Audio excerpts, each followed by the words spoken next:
Hey guys, Josh Nerf here. Back with a quick review of the Firetek Rocket. Now, we actually recorded this once before and we had some awesome game footage and stuff got corrupted, so sorry, you're just going to have to deal with it. We don't have the cool footage that we wanted of these guys flying. But at this point, you've probably already heard of these guys, and we've talked about regular Sky Ripperz on the podcast and on this channel before, so you should be pretty familiar with some of Zing's offering. So, as you guys know, these guys fly really, really far. We're talking like 250 feet, I believe is what the package says, which, by the way, sorry, that's out as well. So, what is there to review, you might be asking? It's pretty much the same thing in a new and prettier light-up package. And you'd be right. So, a couple of things to think about before picking these guys up is a quick cost analysis. They cost about the same as a normal pack of Sky Ripperz, but you do only get two. Now, of course, you get light-up ones, so that might be the reason why you want to get these. And let me explain. First off, most people aren't going to be running a full arsenal of just Sky Ripperz. It's a little bit expensive. They do go really far, but you know, it's probably not the most practical ammo to use as a primary. Now, let me throw these guys down. They do, of course, come with a Sky Ripper flicker, and I will get to that in a moment.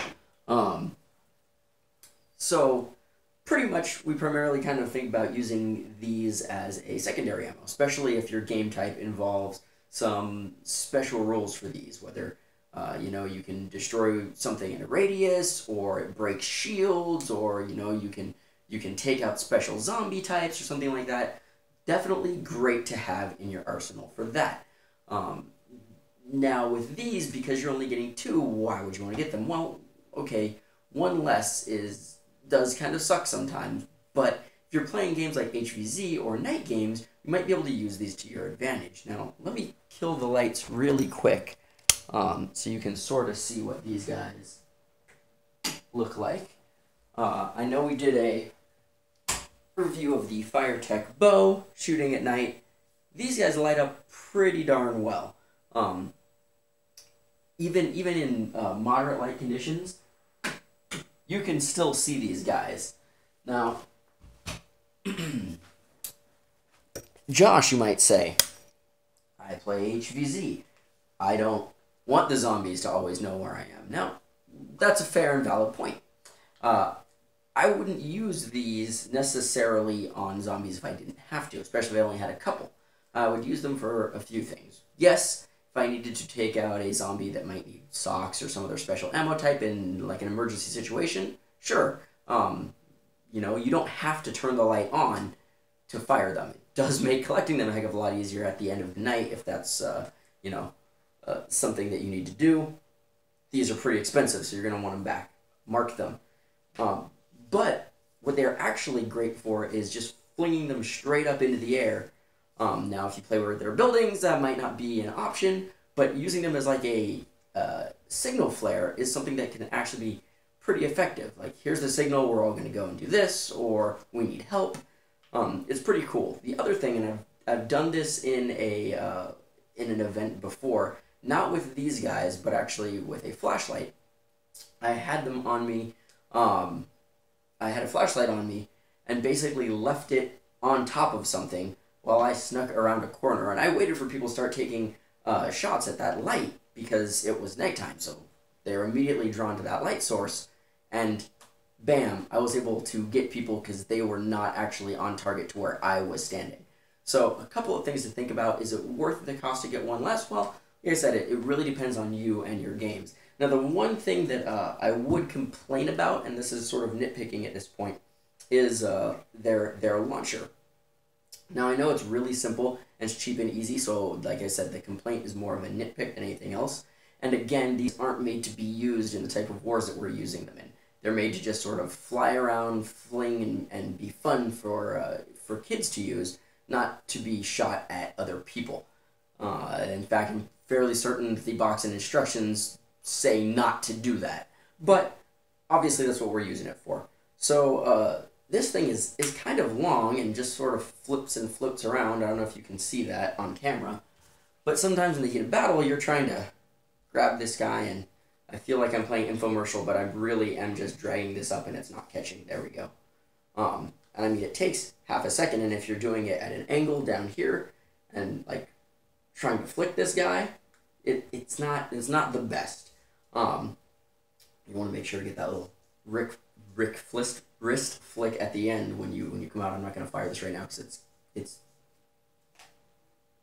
I have a watch on. I'm looking over at my clock. It's close to midnight right now when I'm recording this, and the landlords have a kid that's asleep, so I'm not going to fire this at the door. They're pretty loud. I don't even remember where I was going with this. Oh yeah.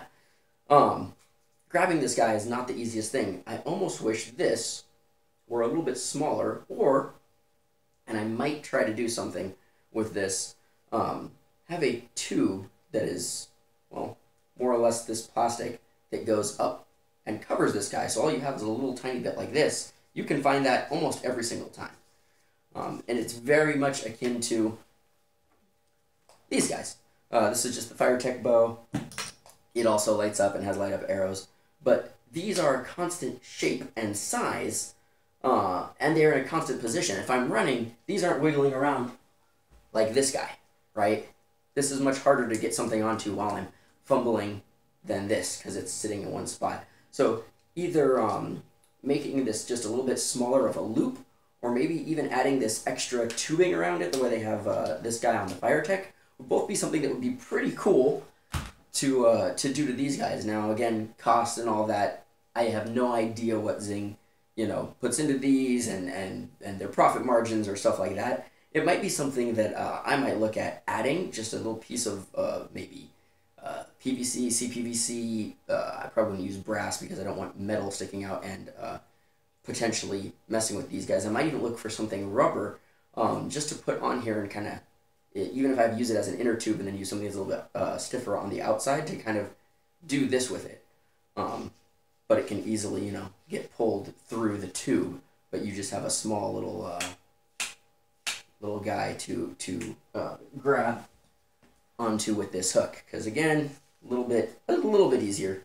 It's not quite as easy. Again, if we could get it wrapped maybe in that thicker outer tube that the bows have, that would be pretty nice. But yeah, that's about it, guys. Some interesting ideas for using the Firetek Rocket. Again, you're paying about the same price, you're getting one less, so do consider that. If you're not going to be playing at night, there's not really a reason to get these. If you are, it is really neat. It's a lot of fun seeing these fly super far, really fast, whistling, by the way, just like the regular Sky Ripperz.